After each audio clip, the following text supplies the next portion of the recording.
And together we close our eyes and take 6 slow, deep, relaxing breaths. With every inhale, we inhale more light. And with every exhale, we let go of anything we do not want as we drop ourselves into a deeper experience of peace. We recognize that this peace is always present. And the more we allow ourselves to just let go of everything that is unlike that peace, that we are able to experience the peace that is always within us. And we picture ourselves on top of a beautiful mountain in the center of a circular grove of trees. And in the center of our circle, a bonfire glows, golden light blazing forth, lighting us and the grove up with the sacred golden light.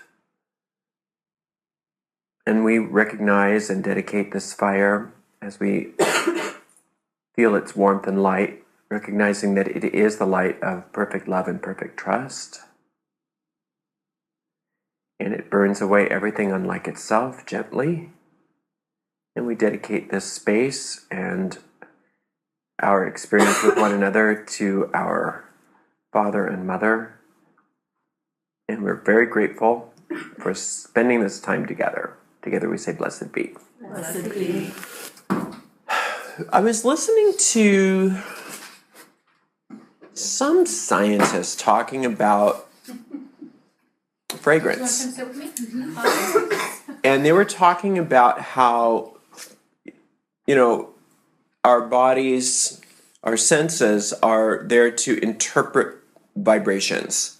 And so fragrances are a way that we interpret a vibration. If something can that's how they're able to synthesize certain fragrances, is they're actually finding molecules that vibrate at the same rate as the natural substance. And that's also how they create, inorganic scents as well. And the same is true with our sense of sight. Our optic nerve interprets vibrations. And our sense of taste interprets vibrations, and our sense of touch, our sense of hearing, all of our sensory organs are simply there to interpret vibration. Well, they don't interpret; our brain interprets the vibration, but they are sensory inputs of a vibratory nature. And from a Hermetic point of view, that's very interesting because the Hermetic principle states that everything is vibration, that there is nothing but vibrations in the universe. And they would go so far as to say that all perception is illusory in that it only is showing us giving us an experience, I should say, of an interpretive ability to interpret vibrations.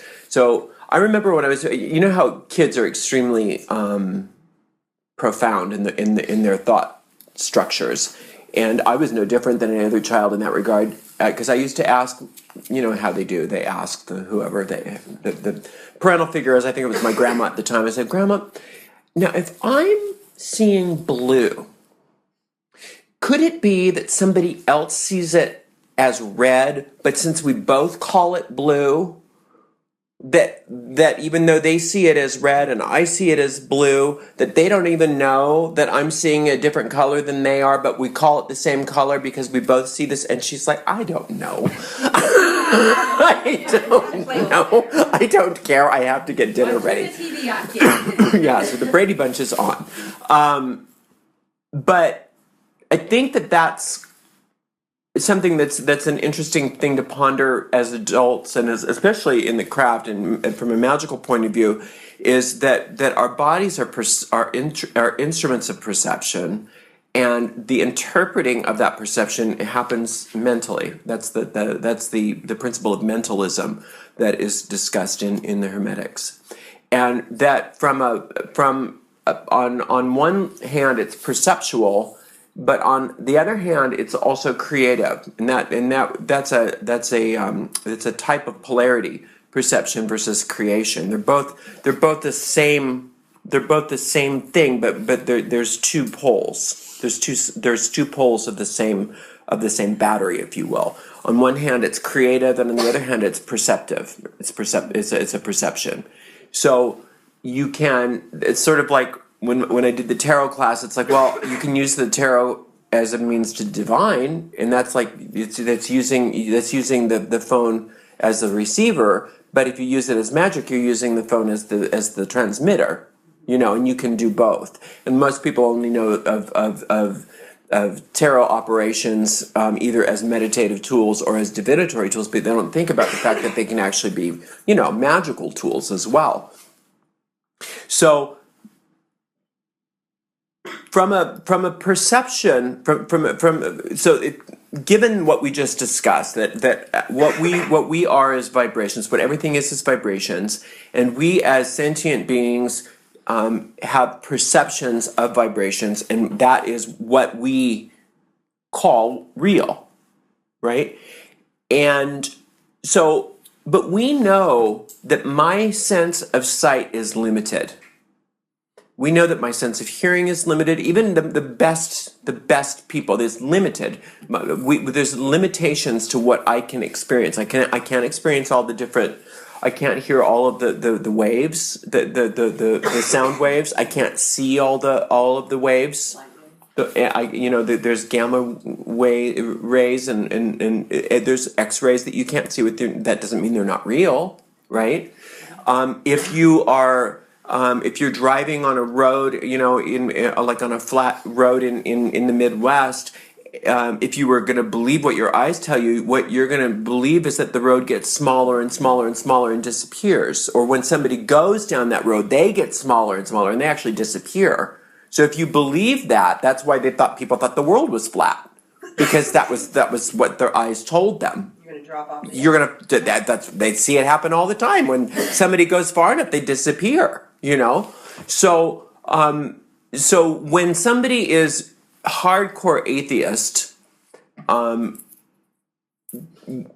in that they say that there is nothing beyond what I can experience with my five senses, they're not very scientific atheists. They're that's not very scientific, because we know that that's not true, and that even the most advanced instruments that of a telescopic or a microscopic nature are in their infancy as far as what we can perceive. So we know that as instruments we are highly evolved, but we're not that advanced as to be able to be perceiving everything, right? So it's important to remember that even though our ego mind tells us that it knows what's going on, if you really stop for a minute and think about it, you don't know what's going on, and that should be good news, because that means that the possibilities are more open.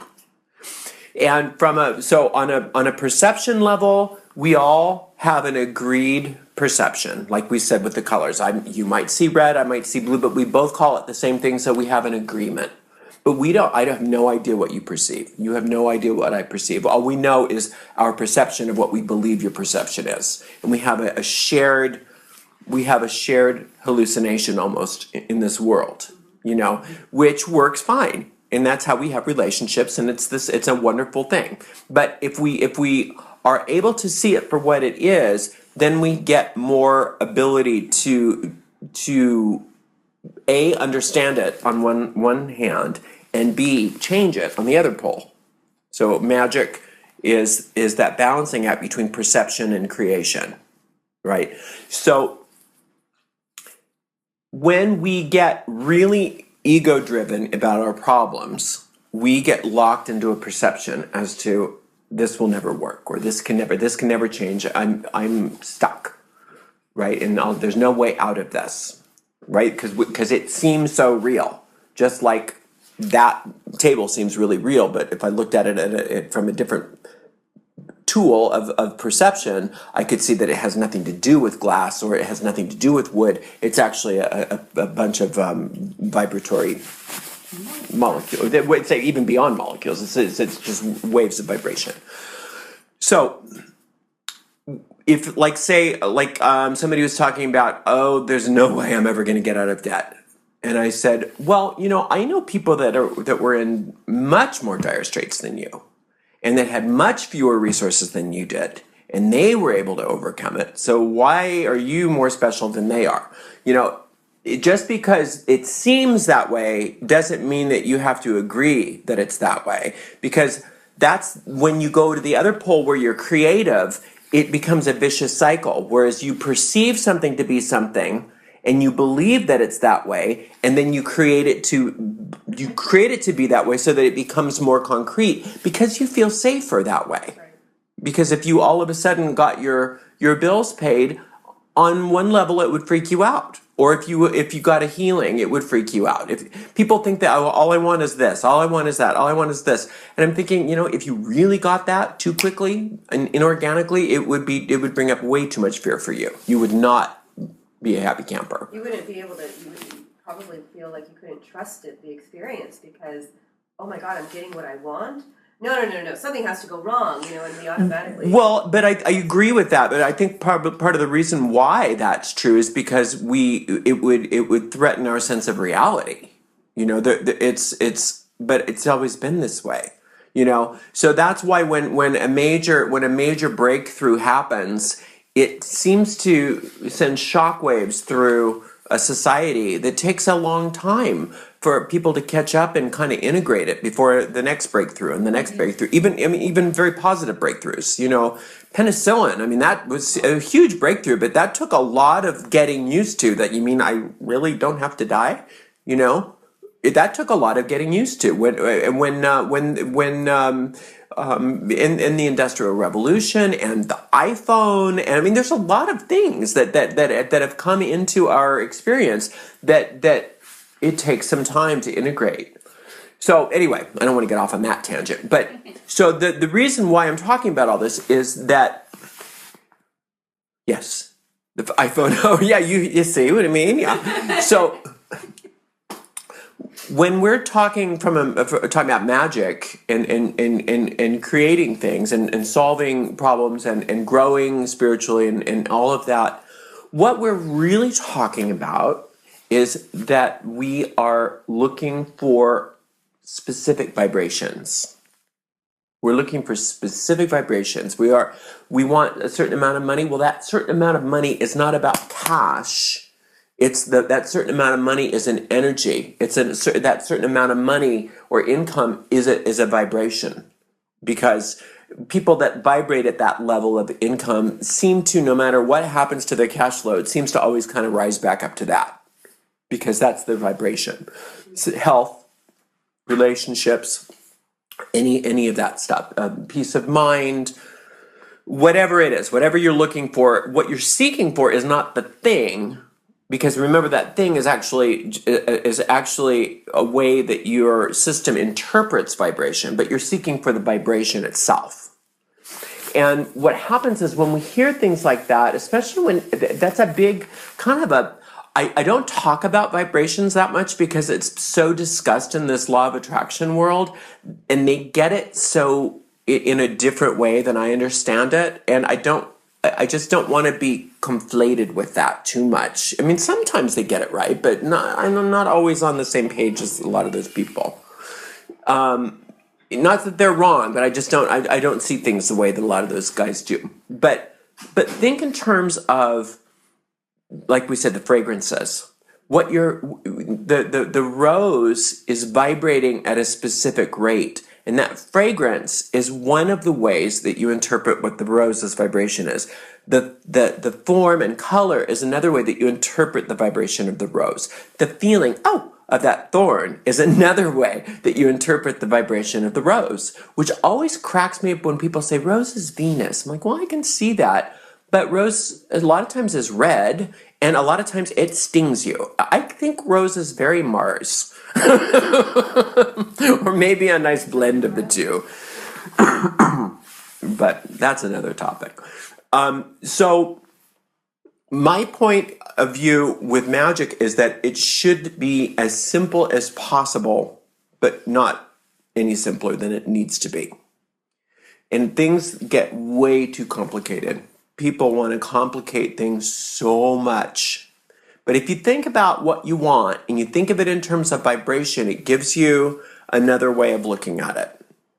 So how is it that we are able to change our experience of a vibration? How do we do that? Well, there's a lot of different methods, but what we're really asking for is water seeks its own level and vibrations seek their own level. And so there is definitely some truth, and this is where I will probably side on the level of a lot of the law of attraction people, is that you're going to be experiencing people that are similar vibrations as you. You're going to be experiencing surroundings that are a similar vibration of you. Is that just intrinsic that we seek those out, or is that just what's coming naturally to you? Both. I think it's a polarity. And some people don't even get that they can change. They don't understand that they can change, that they're just, this is the way it is. I mean, it took many generations in many countries before they were able to get rid of the caste system, because they just believed that that's what they were. This is how you are. This is your lot in life, and this is what our of kind do. And after, it took several generations of people questioning that and saying, wait a minute, I don't believe that that's the way that I think I should be able to make my own money. I think I should be able to have my own business. I think I should be able to get an education. I think I should be able to learn how to write and read and all of those things. And so those vibrations started to change. And again, it was slowly, because too much of a change is revolutionary, and that can actually be destructive, Sometimes not, but sometimes it can be. So, but in our own world, I always talk about, you want to understand what your sphere of influence is. Because if you try to go too far outside of your sphere of influence too fast, you have a similar problem. You go into crisis, and then you shut down. So when you're looking at what it is that you want to change in your world magically, it's very important to take it very intelligently and to take a look at, well, what is there? What's my sphere of influence? What is my current vibration? What are my circumstances? So just anybody have just a general subject that they can think of that somebody might want to change their lives in magically, some area of your life or some life, any life. So always the standard of money. Okay, money. That's a huge one. I mean, it's a big one. It's a big one. I always feel like I'm always trying to put the ends together to make them meet, to keep myself going financially. Okay, so let's use money. That's a great one. And once you start making money, you wonder what the big deal was. But at the time, it seems like this is like so big. It's so big. I'm at the pharmacy because it's a new year. There's a new deductible, and I'm literally shedding tears. I know. I hear you. And there's nothing, there's nothing wrong with you for going through that, But anyway, so let's look at that. Okay, so one of the first things we want to do is take stock of our vibration, our current vibration with money, so that we know where we are. What is our income? What is our debt load? What is our outflow? It doesn't have to be super duper, you don't have to get CPA on yourself, but just a general idea of what your income is, what your outflow is, what your savings is, what your net worth is. Even if it's a negative one, that's fine. If you're in a lot of debt, all of it's fine. It's just vibration. It's no big deal. Don't, worry about it. And then look at what's the other perceptive instrument? The emotions. That's a big one. Especially when you're dealing with this kind of stuff. What are my emotional feelings towards my financial condition right now? And just write it all down. And again, it doesn't have to be uber specific. Just general idea. Get it. Just take a basic general reading of your vibration. And this is where your current sphere of influence is. And so what we want to do is say, okay, now here's my emotions about money. So if I'm feeling really, really scared, then I want to expand my sphere of influence a little bit to feel just at least more peaceful, more relaxed, a little bit more relaxed. This is my current income. I want to increase it just a little bit. This is my debt. I want to reduce it just a little bit. This is my this is my that. Just a little stretch here, a little nip here, a little tuck there. This is where I want to go. And it's just a little bit is all you want. Because remember, a little bit every day is huge. If you were able to double a penny every day, you'd have over $1 million in a month. So, so a little bit is huge. But trying to go from zero to I want to be completely debt free, and I want this, and I want that. I don't want all, I want $300,000 in income this year, even though you're barely making 50 grand. Don't do that to yourself, because you're not going to get there. It's not going to happen. And then you're going to feel frustrated. And then and it's just a bad game that you're going to play with yourself. So just a little bit. Just a little bit. And then as soon as you get all that stuff, that vibration, and you feel comfortable with that vibration, you can expand it a little bit more. And that little more expansion is going to be it's going to be exponential, because twice as much income from what you were before is going to be a lot, but just a little bit at a time. And it will get very exponential. So once you've got your where you are, and then you've got your goal of where you want to be next, what's your next goal, then all you have to do is figure out, well, what do I need to do in order to have these vibrations alter? Because you're not wanting new vibrations. What is a vibration? And what is a rate of vibration? What is a frequency? It's how frequently something vibrates. That's all it is. So you want to change how frequently something vibrates. You already have money vibration. You don't need more money. You don't need more vibration. You need to tune it. You just need a little tuning. You want to fine tune your vibrations. So what are some methods that we can use to fine tune the vibrations? Well, first and foremost, doing that is huge. What you just did, taking stock of where you are and where you want to be. That's huge. Then you've got what's called a goal.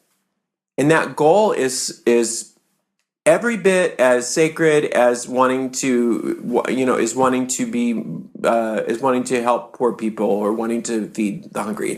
That's not any less of a spiritual goal than any other goal. So that's the other thing too, is like, oh, it's so selfish of me to think about money. Well, no, it's not. It's actually selfish of you not to think about money, because then you are in no position to help anybody, because all you're doing is stressing over money, and which is a ridiculous waste of your energy.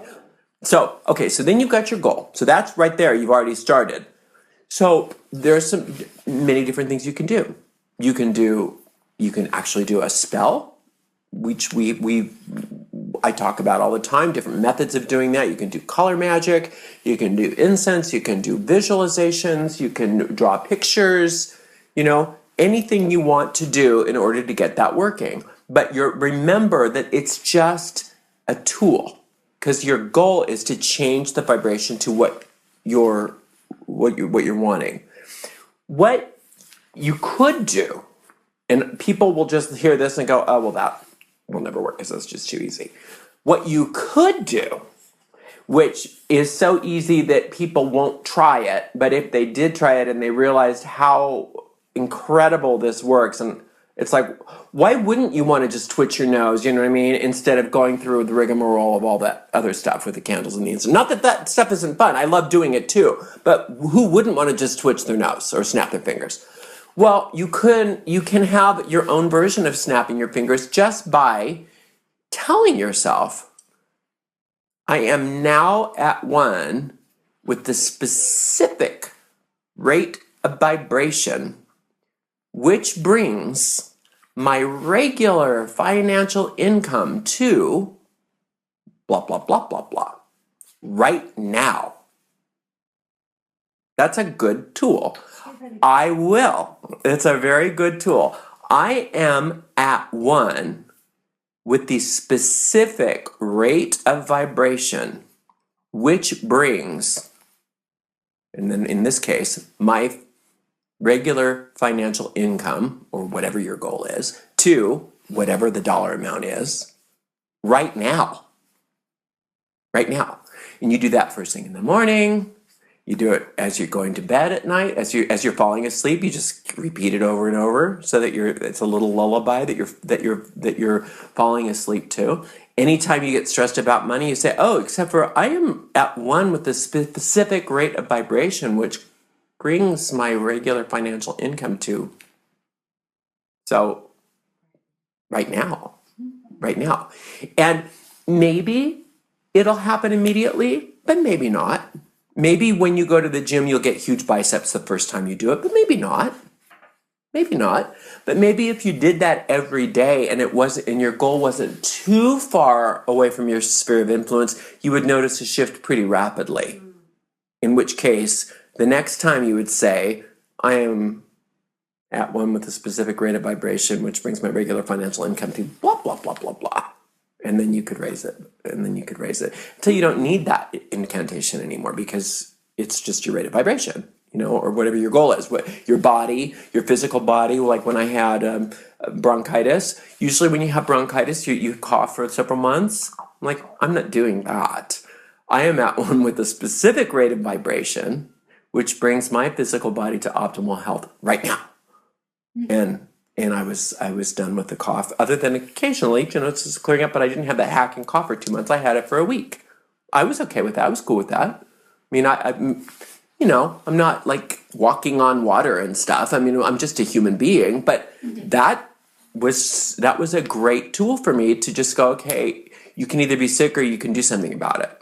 Because you are sick, and it's going to have to run its course, but how long does that take? Because I've had bronchitis before. I know how long that takes, and I was not into that. You know what I'm saying? It's funny when you remember that tool is at your disposal. I was Yeah. having a coughing fit from a sick weeks ago, and all of a sudden, and I'm taking cough medicine, and I have a cough Which is drop, fine. and I'm still coughing, Yeah. coughing, and then I went, I don't actually have to sit up and cough right now, and Right. I stopped myself from coughing, just from the acknowledgement of like, oh wait, I don't have to cough. Another thing you can do when you are looking to, when people say raise your vibrations, it's like, what the fuck does that mean? We're not raising our vibrations. We're tuning our vibrations. We want a specific vibration. You don't just necessarily want, raising your vibrations. You want specific, if you go into a furniture store, you want that, and you want that, and you want that, because it goes, you go clothes shopping, I want this, and I want that, I want that. It's not that the other colors and the other clothes are bad, it's just not what I want. It's not like one is high vibration, the other is low vibration. It's just not what I want. So it's just that you're tuning your vibration to what you want. That's where I'm very different from a lot of other people who talk about vibrations. Just because I like the smell of, Guerlain doesn't, the eau de Guerlain, the eau de cologne doesn't mean it's a better cologne than somebody else's. It's just what I wanted to wear that day. That's all. But it vibrates at a specific vibration. And that's what I wanted that day. I don't want it every day, but I want it that day. I don't want to wear blue every day. But on the day I want to wear blue, I want that vibration. You know what I'm saying? So when you grow your hair out, it's because you want that vibration. It's not because long hair is better than short hair. Right? Just because you want more money, it doesn't mean that you were bad when you didn't have money. It's just that you prefer to have more money. So it's not that you're raising your vibration from some hellish experience because you were some miserable sinner and now you're saved. It's just that you want something else. There's nothing wrong with that. And that's my take on magic. It's just like, you're going to be living in this life. You're going to be wearing clothes. You're going to be driving cars. You're going to be eating food. You're going to be doing things. Why not have what you want? Does it make it that much? I mean, as long as you're not, creating waste that is bad for the environment or something like that, doing one thing over another, You know what I'm saying? Why not have what you want? And it's simply just what the vibrations you want. So there you have it. Now, another thing you can do, if the vibrations are not to your liking, is say, well, what do I have power over? Usually you have power over things like cleaning your house, putting your papers in order, cleaning out your closet. You know what I mean? Getting a manicure or giving yourself a manicure, giving yourself a facial, doing something to put your life in order on some level. And again, you don't have to go obsessive compulsive about it. But, you know, when I was sick, when I had bronchitis, I'm like, okay, I know that I could just sit here and wallow and it will run its course, or I can raise my vibrations to the level that is health. And one of the things that I've got to do is I've got to go do the dishes. I've got to do my laundry. I've got to get rid of stuff out of the closet that's cluttered and give it away. You know, those are the things that I know in my heart that are dragging me down. Every time I open my closet and I look at that shirt, it makes me want to go, I hate that shirt. Well, get rid of it. You know, give it to somebody who wants it. So what do you have control over? What do you have control over? And then also those two things. Just what do you want? How do you put yourself in touch with it and being at one with that vibration? And then what do you have control over? Usually getting your immediate environment in order is a way in to your power. You know, there are exceptions. I mean, I know some people who are extremely successful that have messy desks and things like that. But to me, they could be much more successful and much happier if they didn't have a messy desk, if they didn't have clutter all over the place. They're doing, you know, they're swimming upstream when they could have it, and it's no judgment on them. But when they say, "Oh yeah, well I don't, you know, I know where everything is better when it's messy," I think, okay, well that's your life. But I know for a fact that you'd be happier if that was cleaned up. I know you would. I could just feel it in my bones. But it's none of my business. So do what you want. You know what I'm saying? So there you have it. So when people say living within your means, that's what we're talking about, sphere of influence. But then we are talking about expanding your means. So living within your means is not a prison sentence. It means this is where I'm starting because this is what I have power over. But then I'm going to expand that so I have power over more things. And that's okay because it's your life. You're allowed to have power over your life. It doesn't make you a megalomaniac to want to have power over your life. You're not a better person if you are at the effect of your finances or your health or your relationships or in an abusive relationship or whatever it is. You know what I'm saying? So your emotions are one of your biggest tools they're one of your biggest vibrational perception instruments. So if your basic emotional outlook about something is something that's an uncomfortable feeling, then that's something we need to look at right away. Because you want to at least be able to get that to the point where there's some sense of peace or relief of that. Again, you may not be ecstatic, but at least a little better. At least a little, expand your sphere of influence just a little bit more so that you are vibrating where you want to be. The reason why you don't like that feeling is not because the vibrations are bad or the feeling is bad. It's because it's not right for you. It's just not right for you. So the reason why you're afraid about money is because you're not supposed to be that broke. You know what I mean? The reason why you are afraid of you're sad about being alone, it's because you're not supposed to be alone. It's because you don't want. I mean, you don't want it. So you need. It's okay to change that. And like I said, when what happens is because of our ability to lock ourselves into these perceptual prisons where this is the way it is and nothing's going to change. Always look at who was in a more difficult experience than you who was able to change it. You know what I mean? And you'll see that it can happen. And it will happen if you decide to. And if you change that's the thing about the causal plane, which is what we're talking about. If you change something on the causal plane, it has to change in physical reality because they're not different. They don't, it's not like the causal plane's up here and the physical plane is down here. It's not. The physical plane is an interpretation of vibration. And the causal plane is the vibration. Does that make sense? So it's not, people get that so complicated. It's just like, well, you got to go up to the causal plane and then you got to drop it into the physical realm. It's just like, what? No, you don't. That's like when people say, when what you put out comes back to you times 3. I'm like, what do you mean comes back to you? Where did it go? It doesn't go anywhere. The reason why it comes back to you times 3 is because it's the nature of the mind to expand.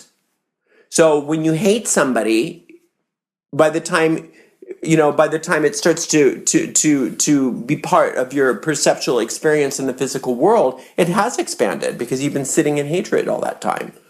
So it looks like what you do comes back to you multiplied, but it doesn't come back to you because it never went. No place for it to go. And that's okay. And that's what you want. That's why you're so powerful. That's why you're so powerful, is because you're not separated from your experience.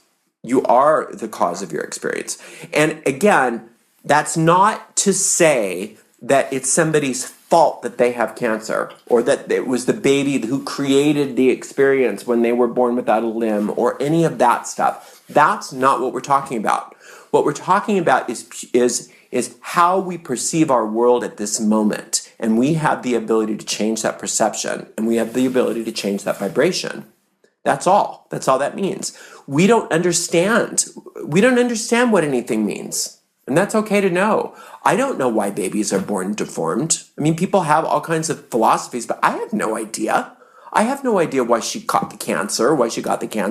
And it's not her fault that she got the cancer.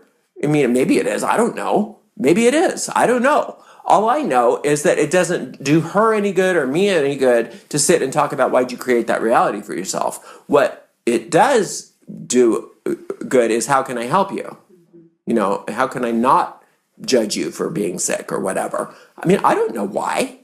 Just like we don't understand why the person appears to get smaller and fall off the earth. I mean, it's just that's the best we can do. Well, if you get hung up on the why, you're never going to really do anything. Yeah, the only thing we can do is, what do I do about it now? You know, but what I do know is that you have a lot of power, and that you can make changes. But again, we go a little at a time. You go slowly is holy, because it works. And if you try to go from 0 to 60 to, before you learn how to drive the car, you're going to hurt yourself. Go from Twink to Arnold. No, yeah. Overnight. Any questions? I have a question. Yes. I work with textiles. That's one of my hobbies. Ooh, nice. I enjoy crocheting and textiles. knitting and quilting and all that. Yeah. Sometimes when I choose my fabrics or my mediums, I actually feel the color. Yes. I mean, like, certain colors, I like working with very bright colors, and I feel the color. Yeah. And they actually had on NPR a couple months ago where this woman was feeling colors, and that's how she was able to work with her patients. Fascinating. So, I mean, that's kind of a really deep vibrational level. Yeah. That's perception. Sure. Yeah. And emotion, Right.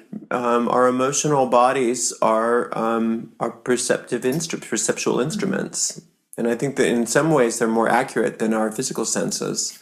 And they call it a sixth sense. I think it's just a perceptual instrument that we don't understand yet. Right. That's all. No, it's the same way like when I do my oils or the incense. Mm-hmm. I don't smell them. I feel the bottles. Mm-hmm. I never smell them. I don't know what I'm mixing until it's done. See, and I'm the opposite. I'm very. Four drops. Yes, exactly. I'm not. Yeah. It's like, about the scent. oh, well, okay, yeah, it's done. Yeah, I'm very much about the scent. Very much about the feel. Yeah, that's great. Everybody's got their own process, and that's great. I mean, you talk to different artists, great artists, or different great composers, and they all have their own process. I mean, I was just reading about Beethoven, and he was writing his memoirs after I think it was after his Sixth Symphony, and he was going deaf, and from his point of view, it's over. I think I'm done. And he had not even started writing his greatest works that actually changed the face of music, and we are still feeling the reverberations of what Beethoven did to this day. People don't realize how different music is because of him from what you're experiencing just even in popular music. If it wasn't for Beethoven, we wouldn't have it Lady Gaga. It would not exist because of what he did. And so Symphony 7, 8, 9 came after he thought he was done. And that doesn't even talk about all of his string quartets that really were cutting edge. They were very, very cutting edge. You just never know. You just don't try. Just don't make those kinds of decisions because you just never know.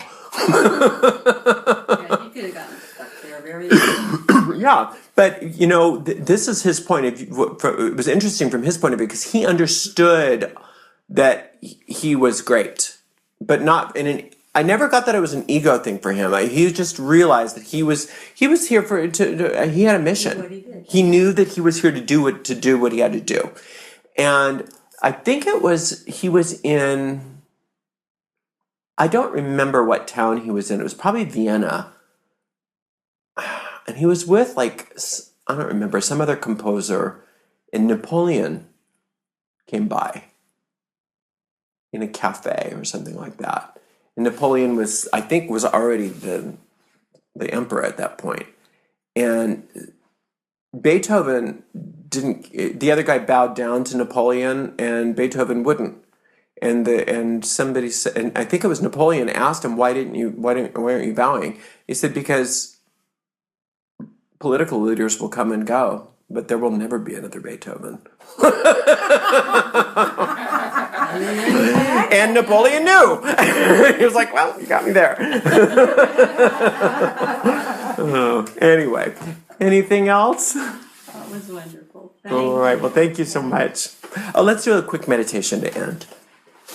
We see ourselves on top of that beautiful mountain in our circular grove of trees with a blazing bonfire. And we recognize that we each are unique and we have our own special, important roles to play. And that we now are willing to understand what our current sphere of influence is and are willing to work within that and expand that and change that which needs to change in order for our lives to work in ways that are much better. Thank you very much. Together we say blessed be. Blessed be.